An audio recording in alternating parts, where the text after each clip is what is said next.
আসসালামু আলাইকুম। Global English ইনস্টিটিউটের পক্ষ থেকে সবাইকে মোবারকবাদ।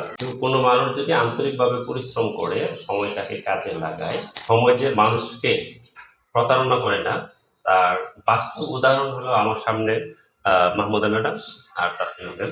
ইনশাআল্লাহ আমরা প্রথমে পরীক্ষা দিয়েছি, আমরা পাস করছি। আমার কাছে শুকরিয়া আদায় করি। সবচেয়ে বড় অবদান আছে আমাদের সাইদ স্যার। আল্লাহর অশেষ মেহেরবানিতে আজ আমরা এই জায়গাতে পৌঁছতে পারছি।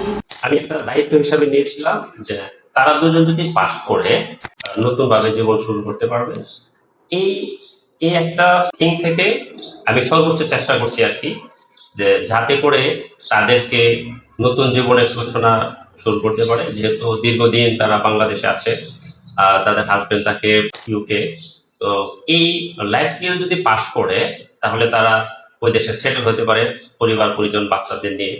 তা আমার কাছে মনে হলো এটা একটা, যত জনকল্যাণকর কাজ আছে তার মধ্যে এটা আমার কাছে অন্যতম মনে হলো আর কি। তো আমি যেটা উইলিংলি সবাইকে শেয়ার করতে চাই সেটা হলো, এই দুজন মানুষ আমাদের এই প্রতিষ্ঠানের প্রথম কোনো আইএলস দাঁড়ি যারা আইএলস পাস করছে, এই দুজন আমাদের আর্কাইভে সারা জীবন স্বর্ণাক্ষরে জর্জরিত থাকবে আর কি। আমরা আপনাদের সর্বাঙ্গীন সফলতা কামনা করছি এবং আপনারাও গ্লোবাল ইংলিশ ইনস্টিটিউট এবং আমার জন্য দোয়া করবেন। থ্যাংক ইউ আপনাদের। আসসালামু আলাইকুম। আল্লাহর অশেষ মেহেরবানিতে আমরা আজকে এই পর্যন্ত আইছি। আমার কাছে শুকরিয়া আদায় করি। সবচেয়ে বড় অবদান আছে আমাদের সাইদ স্যার। এই পর্যায়ে আইছি। ওনাকে অশেষ মেহেরবানি করে আল্লাহর অশেষ শুকরিয়া আদায় করি। আল্লাহ আর ফাইনের খুশিতে আমরা এই পর্যন্ত পেরেছি। ফাইনের যে অনুভূতি আর কি, এটা অনেক ভালো হলো।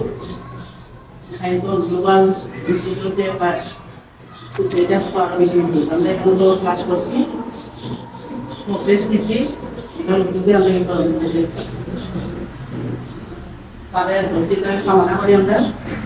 স্যারের কারণে আমরা এই পর্যায়ে আজকে এই পর্যন্ত আইছি। অনেক ক্যাপের পরে পড়ালেখা করার বুঝতে পাইছি স্যারের বুঝে কারণে। স্যারের কাছে শুকরিয়া আদায় করি। আসসালামু আলাইকুম। সাইদ স্যার তাইনের উসিলাতে আমরা এটুকু আগাতে পারছি, তাইনের জন্য দোয়া করবা। অনেক ভালো স্যার, আমাদের অনেক চেষ্টা করছেন, স্যারের জন্য দোয়া করি। আর ইনশাআল্লাহ আমরা প্রথমে পরীক্ষা দিয়েছি, আমরা পাস করছি।